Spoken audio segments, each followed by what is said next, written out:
अच्छी बात है। एलएचबी कोचेज होने की वजह से जो ये हादसा था, इसकी जो इंटेंसिटी है वो काफी कम हो गई है। ऐसा रविकांत, एक मिनट मैं आपको बीच में रोकना चाहूंगी। जिस बात का जिक्र आप कर रहे हैं, मैं चाहूंगी एक बार फिर से आप हमारे दर्शकों के लिए दोहरा दीजिए जो जानकारी आप दे रहे थे इन पटरियों को लेकर, पहले से सूचना जो मिल जाती है उसे लेकर।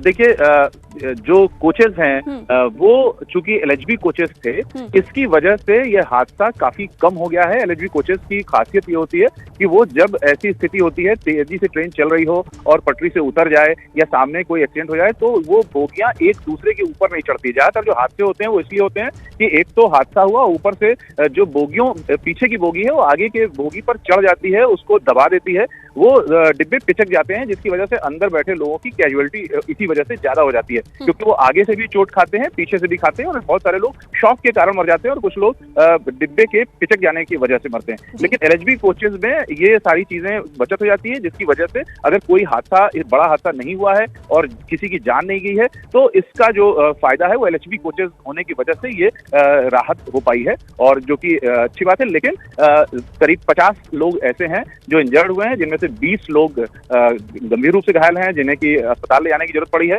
और 30 से 35 लोग ऐसे हैं जो कि माइनर इंजरीज जिनको हुई है।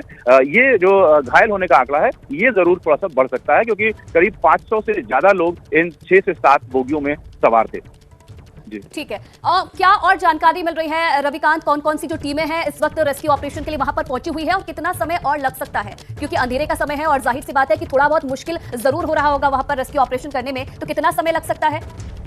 बिल्कुल, ये बक्सर का रघुनाथपुर जो इलाका है वो थोड़ा इंटीरियर में भी है, जिसकी और रात का समय है, जिसकी वजह से जो ऑपरेशन करने वाली टीमें हैं उनको थोड़ी परेशानी जरूर आएगी। लेकिन रेलवे की जो टीमें होती हैं वो काफी इक्विप्ड होती हैं, उनके पास बड़ी टॉर्चेस होती हैं और रोशनी करने की पर्याप्त व्यवस्था होती है, और एक जो मेडिकल वैन है उनकी रेलवे की, वो वहां पर तत्काल मूव कर गई है, एनडीआरएफ की टीम मूव कर गई है, डॉक्टरों की टीम मूव कर गई है, और ये उम्मीद की जाती है कि ये लोग घंटे भर से 2 घंटे के भीतर ही सारी टीमें पहुंच जाएंगी और रेस्क्यू का काम तेजी से होगा, और 3 से 4 घंटे ज्यादा से ज्यादा लगने चाहिए, क्योंकि कोई बहुत बड़ा हादसा ऐसा नहीं है जिसमें एनडीआरएफ की टीमों को और मेडिकल की टीमों को ज्यादा मशक्कत करनी पड़े वहां पर पहुंच करके। और जिस तरह का हादसा है वो पूरी तरीके से मैनेजेबल है, और कम से कम बाद की जो परिस्थितियां होती हैं वो मैनेजेबल है, और लोगों को जल्द से जल्द मेडिकल की सहायता मिल जाएगी, ऐसी उम्मीद की जा रही है। ठीक है, प्रकाश भी हमारे साथ बने हुए हैं। प्रकाश, जो केंद्रीय मंत्री अश्विनी चौबे को हमने सुना, वो भी मौके पर इस वक्त पहुंच रहे हैं।